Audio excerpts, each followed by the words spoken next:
Today on Think Like a Leader, I want to look at two overvalued leadership words and two undervalued leadership words.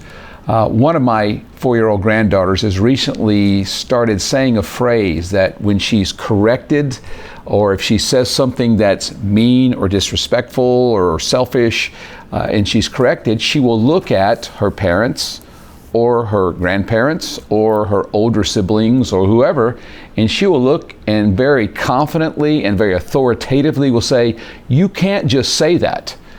And so her parents will go, "If I want to not let you have dessert before your meal, I can say that." And she will say, "No, you can't. You can't just say that."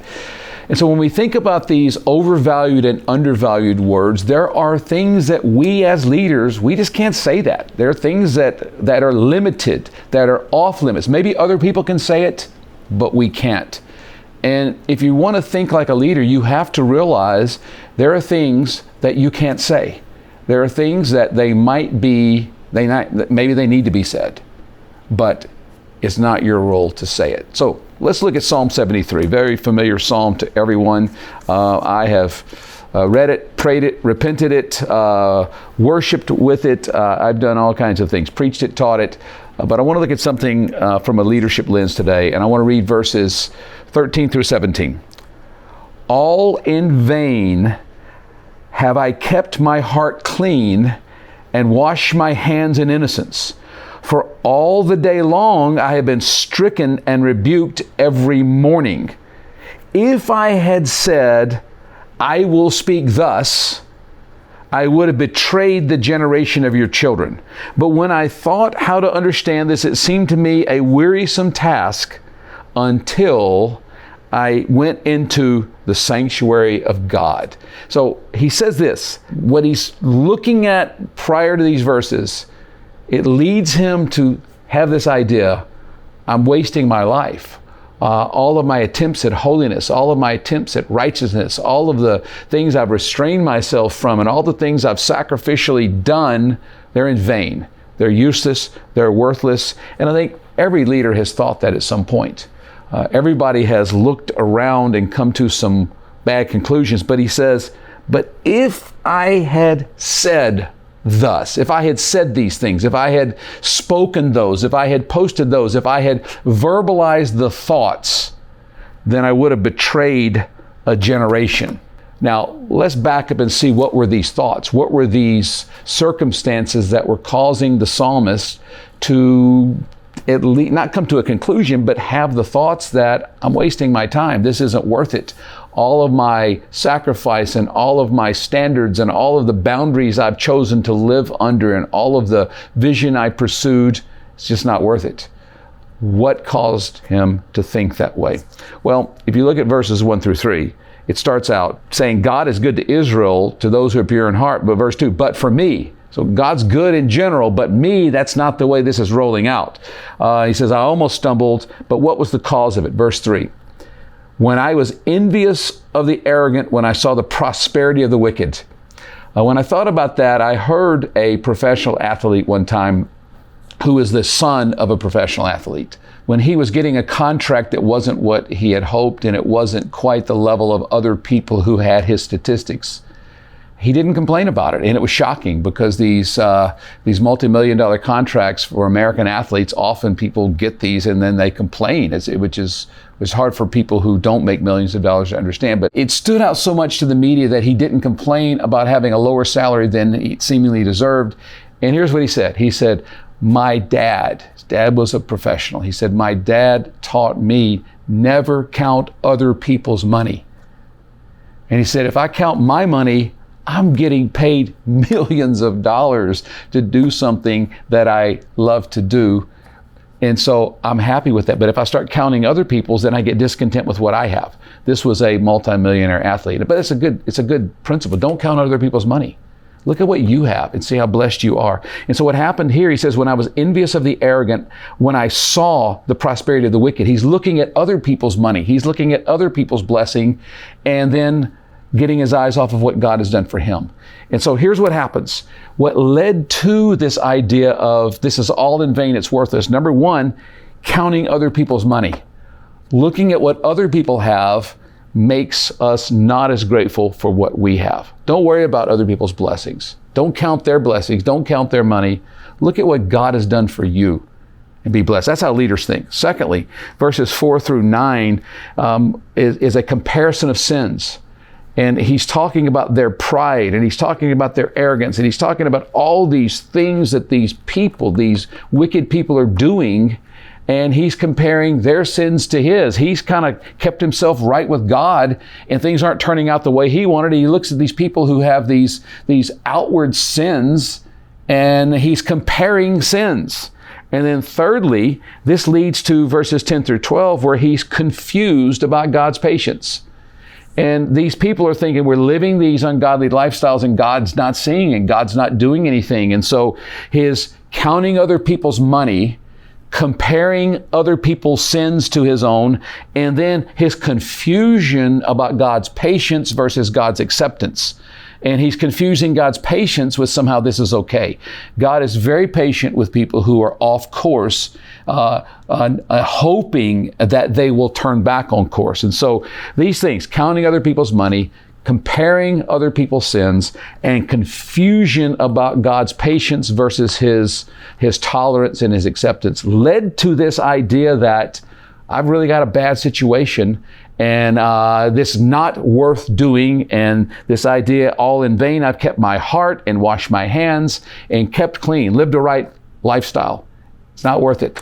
And so I think leaders usually have experienced something like this at some point, looking around, having our eyes placed in the wrong place, and then we make the wrong decisions. Counting, comparing, and the confusion that leads us to think wrong as leaders. But this gets adjusted. So here's what he says. In vain I've kept I kept my life right. And then he says, basically verse 14, he describes how difficult his life has been.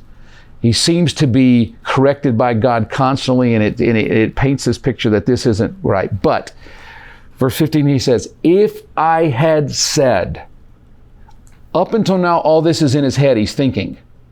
But if I give words to those thoughts, if I give sound, if I say it, if I record it, if I tweet it or TikTok it or Facebook it or Instagram it or get it out there outside of my head, he says, I would have betrayed a generation. Remember I said I wanted to talk about 2 undervalued leadership words and 2 overvalued leadership words. He touches on that right here. He said, if I had said I would have betrayed a generation. There are things that don't need to be said. As leaders, we should not say them.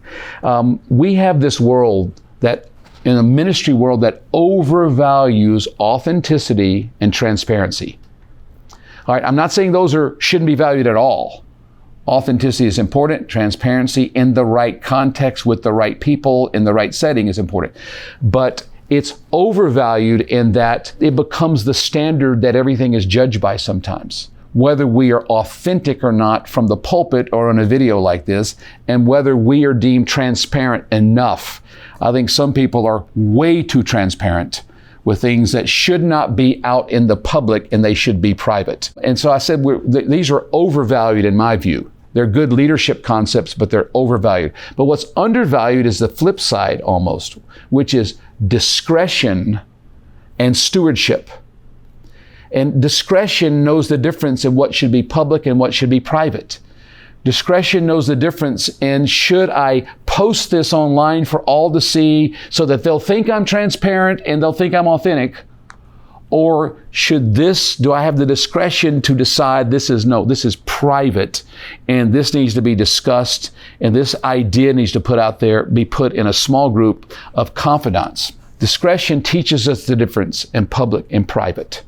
But yet, if we try to play to the overvalued idea of authenticity and transparency, we will end up losing discretion. And we will say things in context and put things out there that should not be public, they should be private.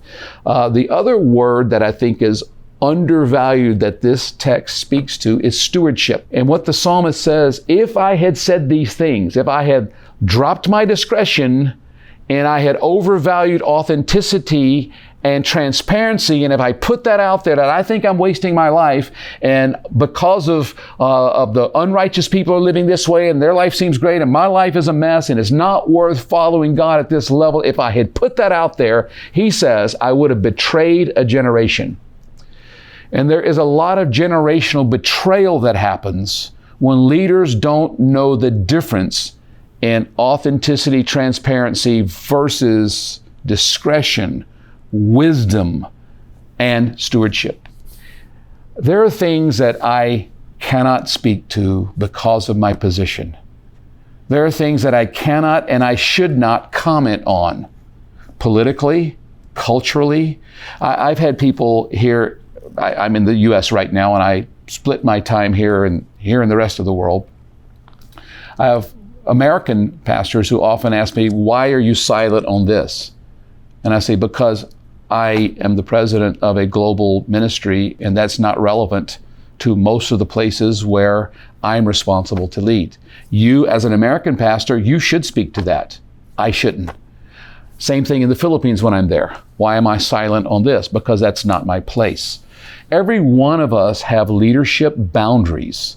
And if we cross those as if they don't exist, in the guise of authenticity and transparency or whatever we think we should say, even if it's true, it doesn't mean we should say it. He said that it was true what he was feeling, and he said, if I say this, I'll betray a generation. He felt a stewardship for the next generation. Therefore, he kept his mouth shut. Every leader needs to think that way. There's a stewardship we have.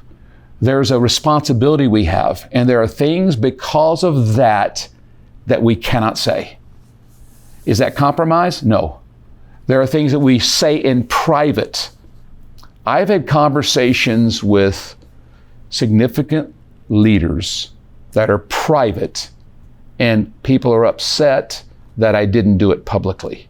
They have no idea what I said privately, and they have corrected me and rebuked me and been negative about me because they assume I've been silent when I've actually been private.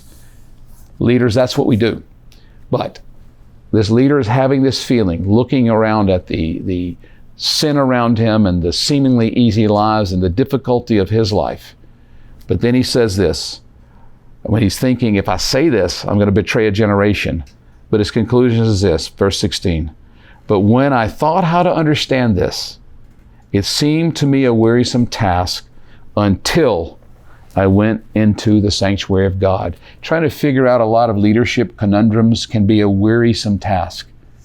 Trying to walk the life of a leader is wearisome until we get in the presence of God, until we get before God in the house of God and we hear from God. Leader, if you're weary, here's how to think about that. The weariness of leadership screams, we need to get in the presence of God. Spiritual leaders, we cannot be spiritual leaders apart from a relationship, the presence, the word, the voice, being with God. So if you want to think like a leader, think first and foremost, you need to be with God.